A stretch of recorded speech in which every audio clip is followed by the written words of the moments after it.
Hello and welcome back to Shakesyear. We are working on the second Maiden's tragedy and we are in Act 1, Scene 2. We get to hear from Votarius again today. Now remember, Votarius was tasked with trying to seduce Anselmus' wife. Anselmus wants to know whether or not his wife is faithful because she's faithful, or if she's faithful just because she hasn't had opportunity to be not faithful. So Anselmus was like, Votarius, I need you to do this, and Votarius didn't want to, but Anselmus is like, I'm gonna get somebody to do it, it might as well be you.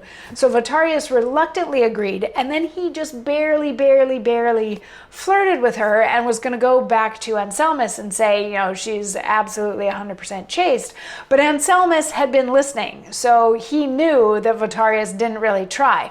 And Anselmus is like, okay, what I'm gonna do is I'm gonna leave town for a couple days, and then you can have the space and have the time to actually try to seduce her, like without me there, and like really try to work something up. And Votarius is like, okay, fine. So Anselmus takes off, and as he's leaving, Votarius says, you know, oh, good sir, it will do wondrous well. And Anselmus leaves. What a wild seed suspicion sows in him, and takes small ground for it. How happy were this lord, if he would leave to tempt his fate and be resolved he were so. He would be but too rich. Man has some enemy still that keeps him back in all his fortunes, and his mind is his, and that's a mighty adversary. I had rather have 20 kings my enemies than that part. For let me be at war with earth and hell, so that be friends with me. I have sworn to make a trial of her faith. I must put on a courtier's face and do it. Mine own will shame me. So most of this, first he says goodbye to Anselmus, and Anselmus leaves. But then he's talking about this thing that's like eating away at Anselmus, this jealousy, and he says, you know, what a seed suspicion has sowed in him. Anselmus' suspicions have taken root in his soul, is basically what Votarius is saying, and are kind of eating him alive from there. And they're, you know, he's not thinking like himself, he's not being like himself, and how miserable that must be. He was like, me personally, I would rather fight heaven and hell and earth as long as my mind is mine than, you know, deal with what it is that he's dealing with, where he doesn't see the truth that's right in front of him, that his wife is faithful to him.